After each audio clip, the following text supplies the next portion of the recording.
ప్రభువైన యేసుక్రీస్తు నామములో వీడియో చూస్తున్న మీ అందరికీ నా వందనాలు. క్రీస్తునందు ప్రియమైన వారలారా, గత వీడియోలో దేవుడు నీతిమంతుని ఆకలి గొననీయుడు అనేటువంటి పాఠాన్ని 2 వీడియోల్లో మనం విని ఉన్నాము. ఈ వీడియోలో రెండవ భాగాన్ని మనము వింటూ ఉన్నాం. ఈ పాఠంలో మొదటిగా మనం ఆలోచన చేసినట్లయితే, భక్తిహీనులు దరిద్రులగుదురు. సామెతల గ్రంథము 13వ అధ్యాయము 25వ వచనాన్ని మనం చదువుకున్నట్లయితే, నీతిమంతుడు ఆకలి తీర భోజనము చేయును, భక్తిహీనుల కడుపునకు లేమి కలుగును అంటాడు. చూడండి క్రీస్తునందు ప్రియమైన వారలారా, నీతిమంతుడు ఆకలి తీర భోజనము చేస్తాడు, భక్తిహీనుల కడుపునకు లేమి కలుగును అంటే దరిద్రం కలుగుతుంది. దేనిని బట్టి అని అంటే వారి యొక్క భక్తిహీనతను బట్టి. కనుక దేవుడు నీతిమంతుని ఏ విధంగా అయితే పోషిస్తాడో, భక్తిహీనుడు తన భక్తిహీనతను బట్టి దరిద్రం వాటిల్లుతుంది, లేమి కలుగుతుంది. అంటే కరువు అనేది వస్తుంది. దేనిని బట్టి అని అంటే వారి యొక్క భక్తిహీనతను బట్టి. నీతిమంతుడు ఆకలి తీర భోజనం చేస్తాడు. దేనిని బట్టి అని అంటే దేవుని పట్ల అతడు కలిగి ఉన్న నీతిని బట్టి. కనుక చూడండి, ఈ లోకంలో చాలామంది అంటే కొంతమంది క్రైస్తవులు భక్తిహీనతతో జీవించేటువంటి వారు దరిద్రతలోనే, లేమిలోనే జీవిస్తూ ఉంటారు. దేనిని బట్టి అని అంటే వారి యొక్క భక్తిహీనతను బట్టి. మనం ఎప్పుడైతే దేవునిలో నీతిగా నడుచుకుంటామో దేవుడు మనల్ని పోషిస్తాడు. భక్తిహీనత కలిగి నడుచుకుంటే మనకి కరువు అనేది, లేమి అనేది, దరిద్రం అనేది వాటిల్లుతుందని దేవుని యొక్క వాక్యం నుంచి మనము చూస్తూ ఉన్నాం. అలాగే రెండవదిగా మనం గమనించినట్లయితే, తిండిబోతులు శిక్షించబడతారు.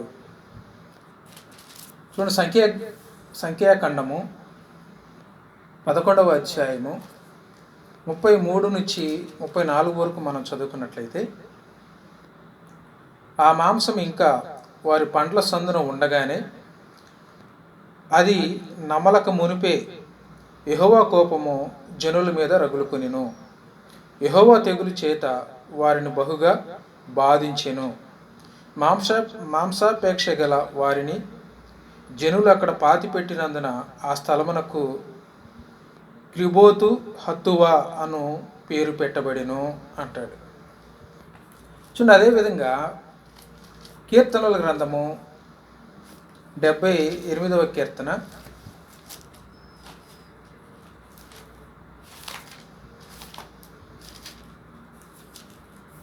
26వ వచనం నుంచి 31వ వచనం వరకు మనం చదువుకున్నట్లయితే, ఆకాశమందు తూర్పు గాలి ఆయన విసిరజేసెను, తన బలము చేత దక్షిణపు గాలిని రప్పించెను.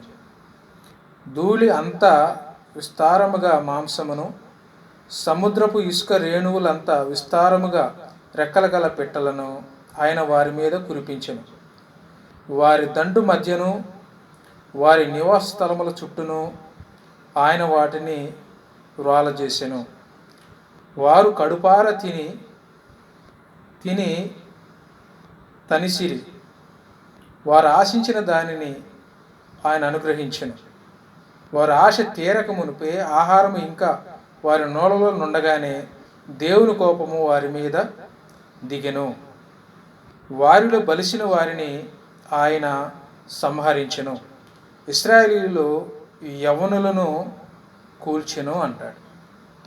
చూడండి క్రీస్తుని ప్రియమైన వారలారా, ఇక్కడ ఇశ్రాయేలీయులు దేవుణ్ణి మాంసాహారం కావాలని కోరినప్పుడు, మోషేని అడిగినప్పుడు, మోషే దేవుణ్ణి వేడుకున్నప్పుడు దేవుడు వారికి మాంసాహారాన్ని, పూరేళ్లను ఇచ్చాడు. ఎంతగా అని అంటే మనం ఇక్కడ చదువుకున్న విధంగా, ధూళి అంత విస్తారముగా మాంసమును, సముద్రపు ఇసుక రేణువులంత విస్తారముగా రెక్కల గల పిట్టలను ఆయన వారి మధ్య కురిపించెను. అంటే ధూళి అంత విస్తారముగా మాంసమును, సముద్రపు ఇసుక రేణువులంత విస్తారముగా రెక్కల గల పిట్టలను ఆయన వారి మధ్య కురిపించాడు. అంటే మాంసాహారాన్ని వారి మధ్యకి దేవుడు రప్పించాడు. వారి దగ్గరికి రప్పించినప్పుడు వారిలోని ఆశ చావలేదు. వారు దురాశ చేత దేవుణ్ణి శోధించినప్పుడు ఆ మాంసము వారి నోళ్ళలో ఉండగానే దేవుని కోపం వారి మీద రగులుకుందని మనం ఇక్కడ చూస్తూ ఉన్నాం. వారు తెగులు చేత వారు బాధించబడ్డారు. అలాగే 34వ వచనం చెప్పిన విధంగా మాంసాపేక్ష గల వారిని జనులు అక్కడ పాతి పెట్టినందున ఆ స్థలమునకు కెబోతు హతువా అను పేరు పెట్టబడెను అన్నాడు. అంటే ఇశ్రాయేలీయులు భక్తిహీనులై తిండిబోతులైనందున దేవుని శిక్షకు వారు గురయ్యారు. కనుక దేవుడు మనుషులు బ్రతకడానికి కావలసినంత ఆహారాన్ని ఆయన అనుగ్రహిస్తాడు. అది అడగకముందే దేవుడు అనుగ్రహిస్తాడు. ఆకలి పెట్టినవాడు దేవుడు, దాన్ని తీర్చే ఏర్పాటు కూడా దేవుడే చూస్తాడు. కనుక దేవుని కంటే మనిషి దేనిని ప్రేమించకూడదు. కనుక ఇక్కడ ఇశ్రాయేలీయులు వారు భక్తిహీనత చేత దేవుణ్ణి శోధించారు. ఇచ్చిన దేవుని మీద కంటే ఇవ్వబడిన వాటి మీదనే వారు మనసు పెట్టుకున్నందువల్ల వారు నశించిపోవడం అనేది మనం ఇక్కడ చూస్తూ ఉన్నాం. కనుక 34వ వచనం చెప్పిన విధంగా, సంఖ్యాకాండం 34వ వచనం చెప్పిన విధంగా మాంసాపేక్ష అనేది దురాశ లేదా పేరాశ లేకుంటే పిసినుగొట్టుతనము, విగ్రహ పూజతో సమానం అని మనం భావించవచ్చు. ఇది పేరాశ గలది, అది దురాశ కలిగింది, పిసినుగొట్టుతనం, విగ్రహ పూజతో సమానం లాంటిది. కొలస్సీ పత్రికలు అంటాడు 3వ అధ్యాయము 5వ వచనాన్ని మనం చదువుకున్నట్లయితే,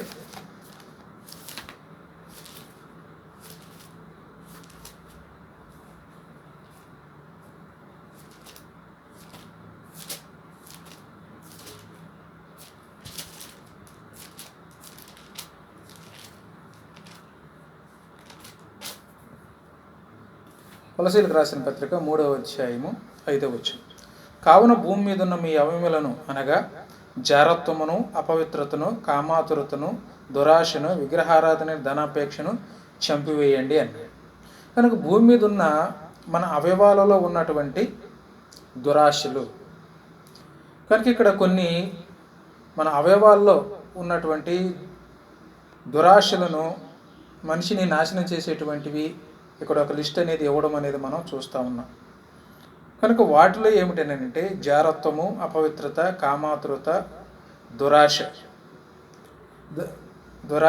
విగ్రహారాధన అయిన ధనాపేక్ష, ఇవి చంపివేయండి అన్నాడు. వీటిని చంపివేయకపోతే వీటి వలన ఒక క్రైస్తవుడు చనిపోయే ప్రమాదం ఉంది. ఇవి ఎవరిలోనైతే ఉంటాయో వారు చనిపోయే అవకాశం ఉంది.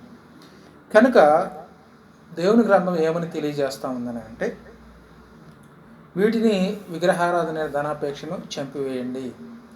అంటే దురాశ ఇశ్రాయేలీయులలో ఉంది. ఆ దురాశ చేత వారికి తృప్తి లేనందువల్ల ఇంకా అధికంగా కూర్చుకోవటం వలన వారు నశించిపోయారు. కనుక మాంసము వారి పండ్లలో ఉండగానే తెగులు అనేది సంభవించింది. వాళ్ళలో ఇశ్రాయేలీయులు యవనస్తులు కూలిపోయారు. వారు తిండి మీదనే వారి ధ్యాస పెట్టినట్లుగా మనం దేవుని యొక్క వాక్యం నుంచి చూస్తూ ఉన్నాం. కనుక వీటికి వ్యతిరేకంగా దేవుని కోపము మండుతూనే ఉంటుంది. దేవునికి వ్యతిరేకంగా ఏదైతే మనిషి ఆశిస్తాడో వాటి మీద దేవుని కోపం అనేది రగులుతూనే ఉంటుంది. కెబోతు హతువా అంటే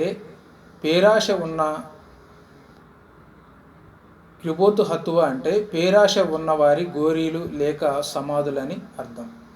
కెబోతు హతువా అంటే పేరాశ అంటే దురాశ ఉన్నవారి సమాధులు, గోరీలని అర్థం. అంటే వారు దురాశ చేత ఆ విధంగా సంహరింపబడ్డారు అనే దానికి నిదర్శనం అన్నమాట. కనుక నేటి కాలంలో మనము కూడా కేవలము తిండి మీదనే ధ్యాస పెట్టినట్లయితే ఇశ్రాయేలీలు ఏ విధంగా అయితే వారు శిక్షించబడ్డారో అదే విధంగా మనం శిక్షించబడతాము. కనుక తిండి వల్ల దరిద్రులు అవ్వకూడదు, తిండి కోసమే జీవించకూడదు. దేవుడు నీతిమంతులను పోషిస్తాడు. కనుక ఏలియాని ఏ విధంగా అయితే దేవుడు పోషించాడో అదే విధంగా దేవుడు తన పిల్లలైన వారిని పోషిస్తాడు. కానీ తిండి మీదనే ధ్యాస పెట్టుకొని మాత్రము తిండి కోసం మాత్రమే ఒక క్రైస్తవుడు అనేది బ్రతకకూడదు. కనుక దురాశ అనేది మనలో ఉండకూడదు.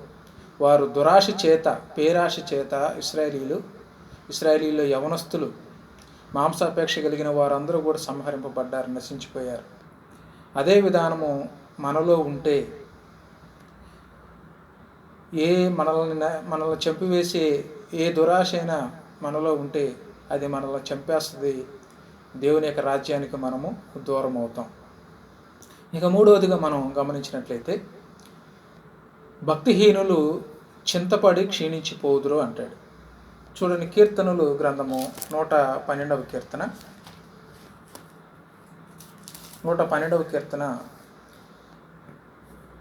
10వ వచనాన్ని మనము చదువుకున్నట్లయితే 112వ కీర్తన 10వ వచనం, భక్తిహీనులు దాన్ని చూచి చింతపడుదురు, వారు పండ్లు కొరుకుచు క్షీణించిపోదురు అంటాడు.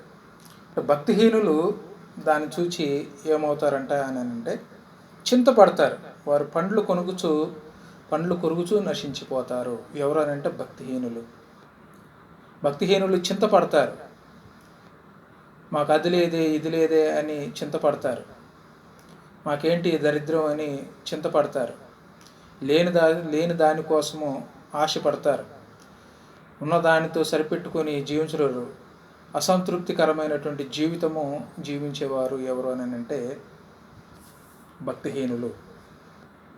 కనుక వారు పండ్లు కొరుకుచు నశించిపోతారని దేవుని యొక్క వాక్యం తెలియజేస్తూ ఉంది. కనుక క్రీస్తుని ప్రియమైన వారులారా, మనము భక్తిహీనత కలిగి జీవిస్తే వారు ఏ విధంగా అయితే భక్తిహీనులు నశించిపోయారు ఇశ్రాయేలీల్లో, అదే విధంగా నశించిపోయే అవకాశము ఉంది. కనుక దేవుని సన్నిధికి వస్తున్నటువంటి మనము దేవుడు నీతిమంతులను పోషిస్తాడు అన్నది ఎంత నిజమో, అలాగే భక్తిహీనులు నశించిపోతారన్నది కూడా అంతే నిజము. కనుక మనము నమ్మితే, మనము నీతిగా నడుచుకుంటే దేవుడు తన పిల్లలైన వారిని పోషిస్తాడు. మనం భక్తిహీనత చేత దేవుని శోధిస్తే, దేవుని విసిగించినట్లయితే ఇశ్రాయేలీలాగా వారు ఏ విధంగా అయితే ఇశ్రాయేలీలు మాంసాహారులైనటువంటి ప్రతి ఒక్కరూ ఏ విధంగా అయితే నశించిపోయారో, తిండిబోతులైన వారందరూ ఏ విధంగా అయితే నశించిపోయారో అదే విధంగా భక్తిహీనులైనటువంటి క్రైస్తవులు కూడా నశించిపోయే అవకాశం ఉంది. ఒకవేళ మనలో అటువంటి చెడ్డ లక్షణంగానే ఉన్నట్లయితే దానిని తీసివేసుకొని నీతి కలిగి నడుచుకున్నట్లయితే దేవుడు మనల్ని పోషించేవాడుగా, నమ్మదగిన వాడుగా ఆయన ఉంటాడు. ఈ వాక్యం విన్న మీ అందరికీ నా వందనాలు తెలియజేస్తూ ఈ వాక్యాన్ని ముగిస్తున్నాను. దేవుని చిత్తమైతే మరొక వీడియోలో మరొక అంశంతో మనం కలుసుకుందాం. అంతవరకు దేవుని కృప మనందరికీ తోడైయుండును గాక. విన్న మీ అందరికీ వందనాలు.